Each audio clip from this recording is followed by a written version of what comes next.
and welcome to our first online faith conference. My name is Shamareno. I serve as the online pastor here at Every Nation Faith City, and I'm joined by Pastor Henry. Thank you, Shami. I'm Pastor Henry Hofmeyr, and I'm the pastor of our Afrikaans congregation. And we are so excited that you've decided to join us for our very first online faith conference. We are sad that we can't be together physically, but we're excited that we can still get together online. And we believe that this conference is going to bless you in this next couple of days. And we are so excited to see what God's going to do. We're so excited. We have speakers from all over the world joining us for the first time. But on this note, we want to thank you so much for your generosity in this season. We know it's a difficult season all over the world, but thank you so much for your continued giving. You've empowered us to continue doing campus ministry, to plant an online church, and just spread the good news of Jesus Christ to thousands of people. So if you want to give, the info will be available right now in the description box below or on the screen. So thank you so much for sowing into our ministry. Amen. We're so thankful for each and every one of you that's giving so faithfully. We've got some great news. We just launched our very first worship album. Woo! And if you haven't listened to it, if you haven't seen the promo video, go and check it out on our social media. And the songs are available for download on all the big platforms. So go right now and download it. And we want to hear what you think of our very first worship album. Amen. We're so excited for the message. And without further ado, Pastor Willem, please introduce our very first speaker. Family friends, I will introduce our next speaker. His name is Josh Belt. He's a senior pastor of Our Savior's Church in Jennings, Louisiana. Now, I've seen Pastor Josh grow from a youth worker to a senior pastor.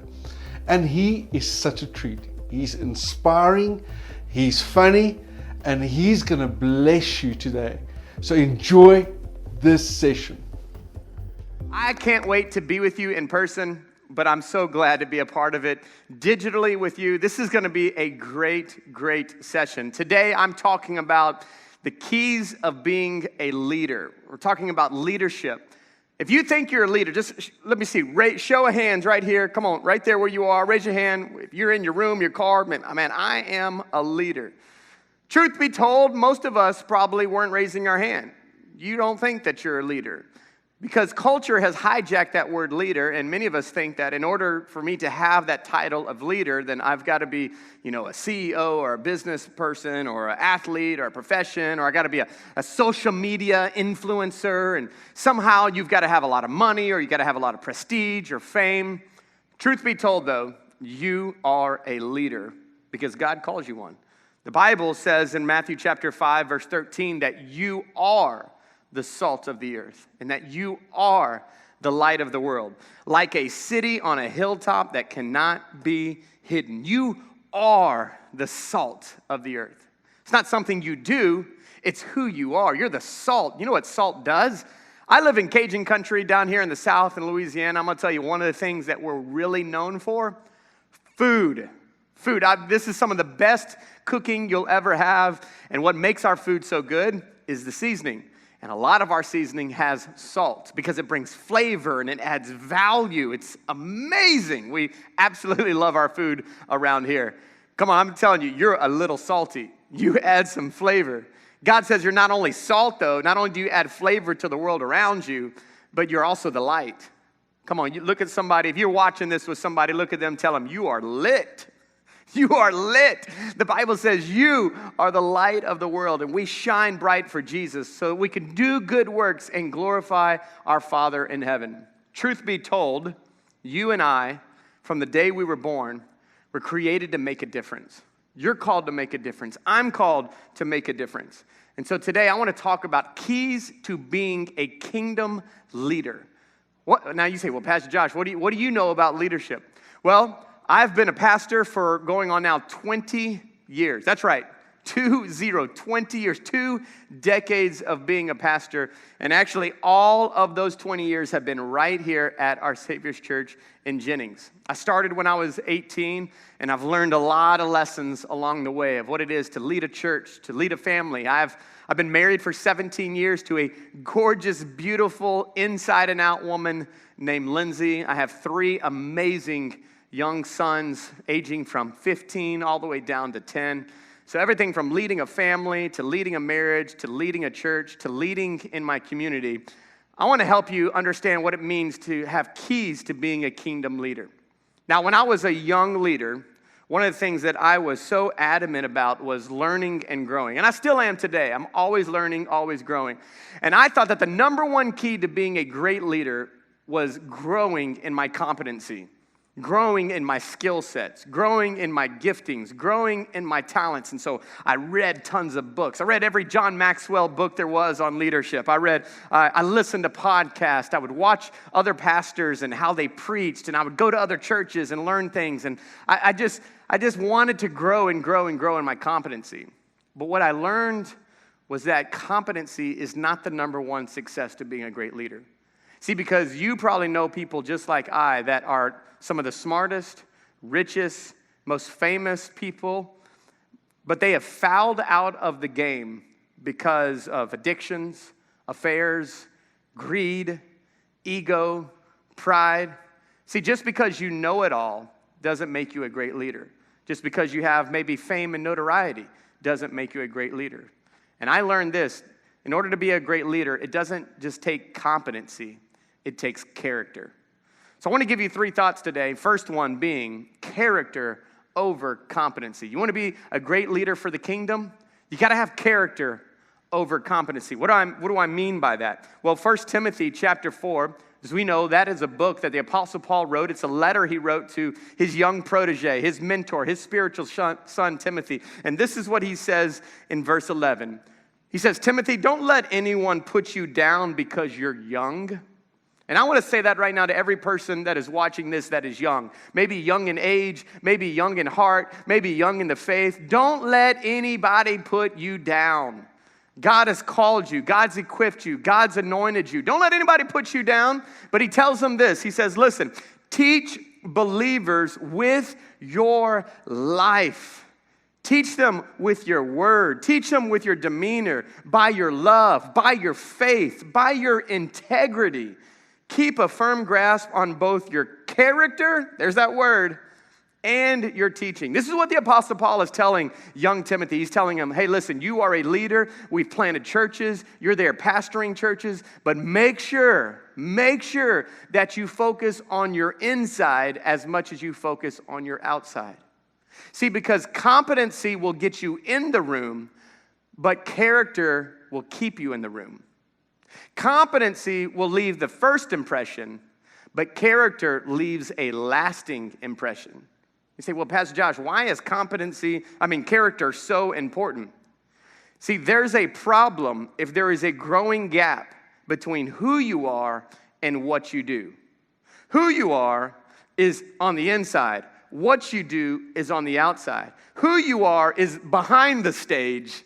What you do is on the front of the stage. And I'm here today to tell you that if you want to be a kingdom leader that lasts for the long haul, you better make sure that you focus on your character, who you are, over your competency in what you do. Because you can be smart, but if you mistreat people, they don't want to work with you. You can be the best in your field, but if you lie, people won't trust you. If you have low character and high competency, I'm going to tell you what's going to happen. It's going to kill your career. It's going to shatter your family. It's going to ruin your friendships. It's going to split churches. And eventually, it's going to destroy your influence. You want to have high character because your character is like your bones in your body. It's what supports your giftings and your abilities and your competency, your knowledge. It reminds me of a story of a pastor who was pulling up to an office complex. He went into downtown. There was cars everywhere. Every parking lot was filled to the brim, except one spot right in front of the office that he needed to go into. The only problem was that parking spot was handicapped, and he was not handicapped. But he said to himself, it's going to be so quick. So he hurries up, pulls into the handicapped parking spot, runs in there, and he's only a minute. As he's coming out, though, he notices that there is a police officer standing in front of his car. And as he comes up to the police officer, getting into his car, the police officer looks at him and says, sir, can I ask what you're doing here? Your car doesn't have a handicap.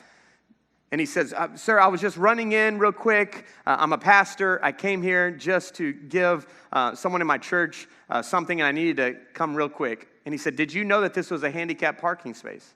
And the pastor said, "No, sir, I did not." The officer looked at him and said, "Well, then I'm going to let this slide. Pastor, have a good day."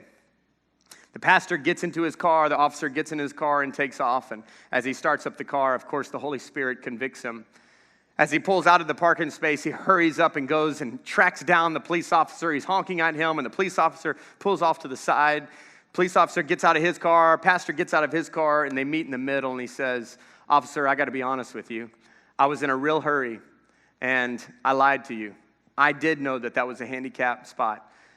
I need you to write me the ticket." The police officer appreciated his honesty, but he did write him the ticket. The reason I bring that up is because character in that moment was a pop quiz. Was he going to be honest, or was he going to lie? He failed the pop quiz, but luckily he was able to retake the test, and he went and made it right. But I'm here today to tell you, you're going to have tests of your character, and they're going to come as pop quizzes. And in that moment, you're going to find out where your character is. Are you going to cut corners? Are you going to lie? Are you going to be honest and tell the truth, even if it means you getting in trouble?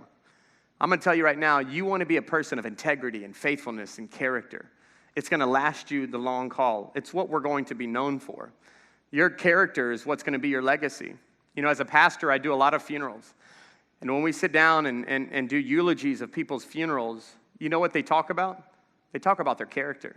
They don't talk about their wealth. They don't talk about their houses and their cars and their boats and their toys and just their giftings. They talk about who they are as a person.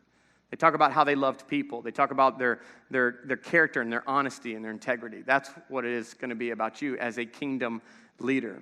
And so don't just ask God to use you. Ask God to make you. Ask God to stretch you. Ask God to change you.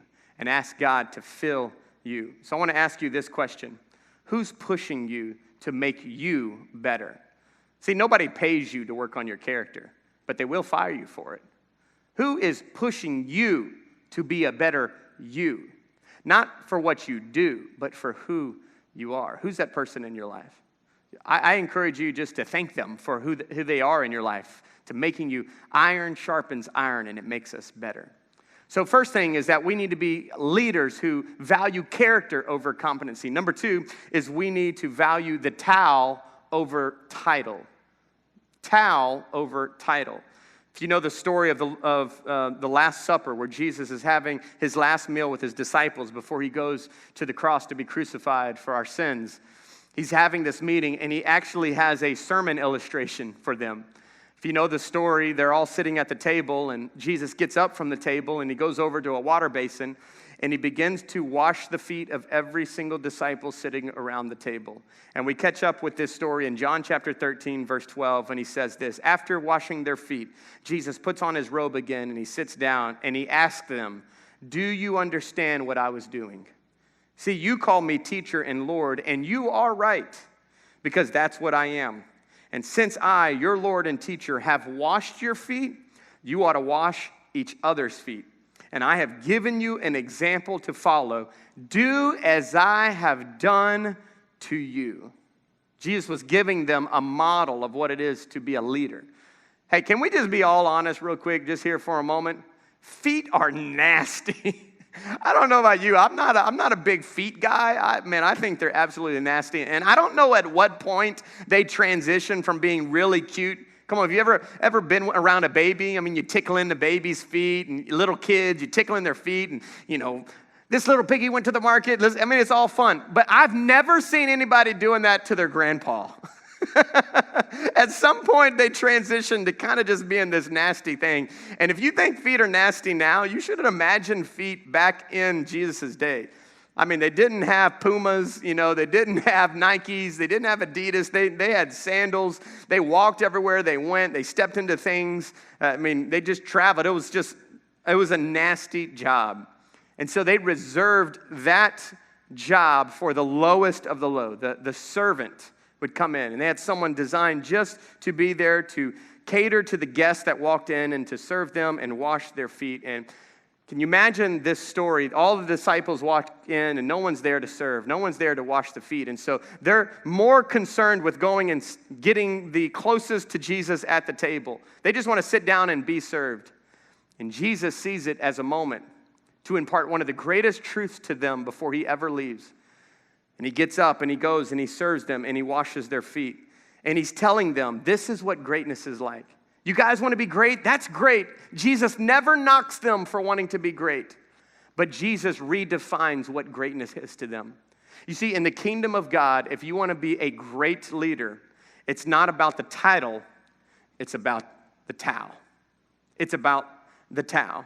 Greatness is not about how many followers are on Instagram or Facebook, or how many people watch your YouTube channel, or being famous, or having this great, incredible audience that tell you how amazing you are. Greatness is not about fame. It's not about riches. It's not about how much money you have. Greatness is about the towel. True fulfillment comes when we get up from the table, not to be served, but to serve. This is what Jesus actually tells us in Mark chapter 10 when he says, for even the Son of Man came not to be served, but to serve others and to give his life as a ransom for many. You see, those disciples had walked right past the water basin. And I want to ask you that question. How many times have you walked past the water basin?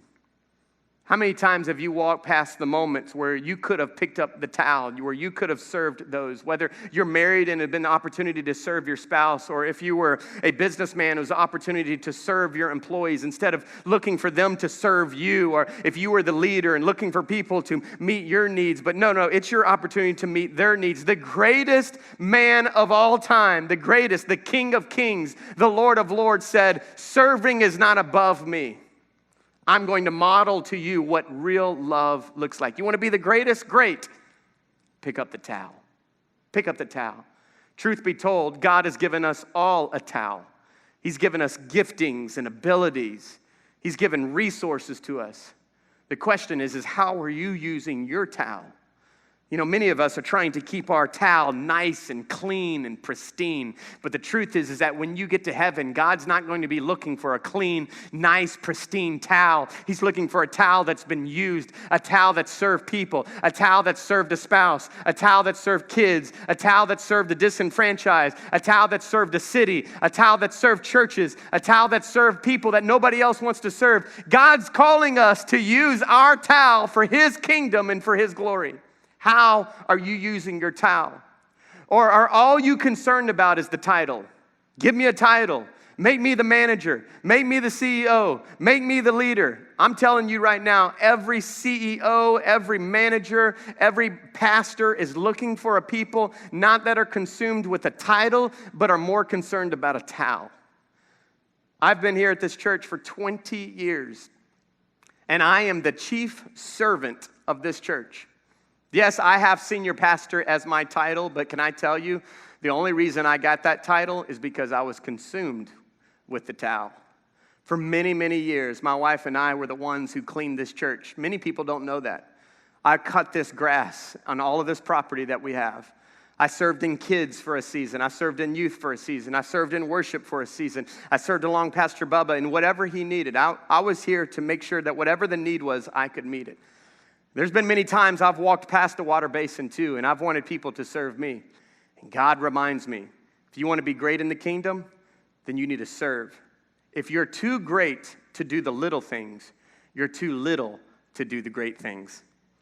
If we will be faithful with the towel, I promise you, God will often give you the title. Last is people over platform. 1 Thessalonians chapter 2, verse 8 says, just as a nursing mother cares for her children, so we cared for you. This is what the Apostle Paul is telling his churches that he planted. Because we've loved you so much, we were delighted to share with you not only the gospel of God, but our lives as well. I love this. Because I think one of the problems is that we have in a view of leadership is we think that it starts with a platform.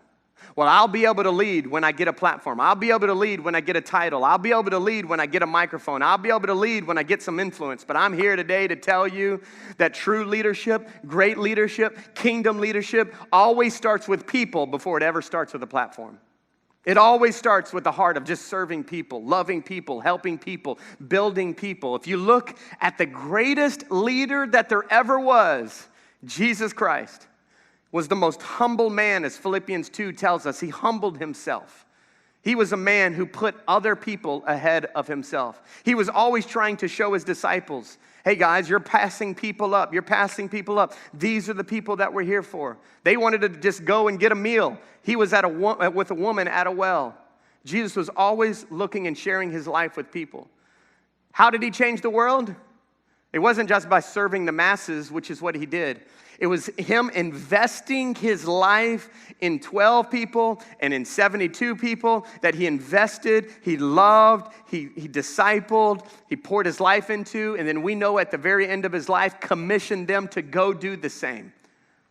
God is calling us, if we want to be kingdom leaders, the keys of the kingdom is for us to put people over platform. So I want to ask you this question as we end. Are you trying to be the hero? Or are you trying to make heroes? See, our goal in kingdom leadership is to build a platform that other leaders can stand on. I stand on this platform right now, but our founding pastor, Pastor Bubba, many of you know Pastor Bubba McCann, who's been there in South Africa. He built a platform that I now stand on. And my legacy will be building another platform that my kids and my spiritual sons and other people can stand on. That's what we do. That's great leadership, by the way.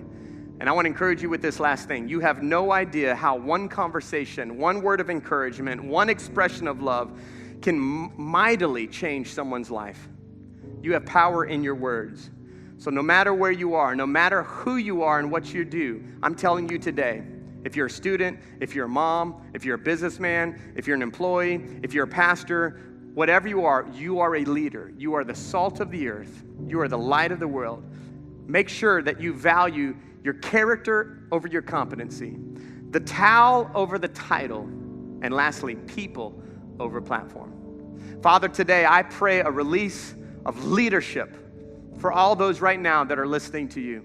I pray that they would have the confidence to know who they are, that every morning that they wake up, that they are the light of the world, they are the salt of the earth, that you have anointed them for such a time as this. And God, I pray as they grow in their leadership and they grow in their influence, that it wouldn't be self-focused, but it would be God glorifying in all that they do as they transform their families, their marriages, their schools, their churches, their communities, their nation, and eventually the world. We give you all the honor and all the glory. God, help us to be wise stewards of everything that you've given us. Help us to use the towel that you've given us to honor you in all that we do. In Jesus' name. And everyone said, amen, amen, and amen. I love you. God bless you. Have an incredible faith conference. We'll see you soon. Wow, what an amazing first session. What did you think about that, Henry? Amen, Sham. That was awesome. I always love listening to Pastor Josh Belt speaking about leadership. I've had the privilege to be at their church a couple of times, and I've personally seen the way he leads that church, the way the staff work well together, and it's just amazing to know that what we've heard now is not just head knowledge, but it's actually applied knowledge. You know what the cool thing about this conference is? It's all online, and you can listen to any of the sermons again. So if you missed something, make sure you look again, you watch again. Make sure you make notes and follow what's happening. Yeah, and just on that, if there's someone that you know needs this message right now, just tag them in the comments, send the link on YouTube. If you're on the WhatsApp chat, maybe just add them to the group right now. And guys, don't go anywhere. We'll be back in a couple of minutes with our session 2, and it's gonna be amazing. See you there.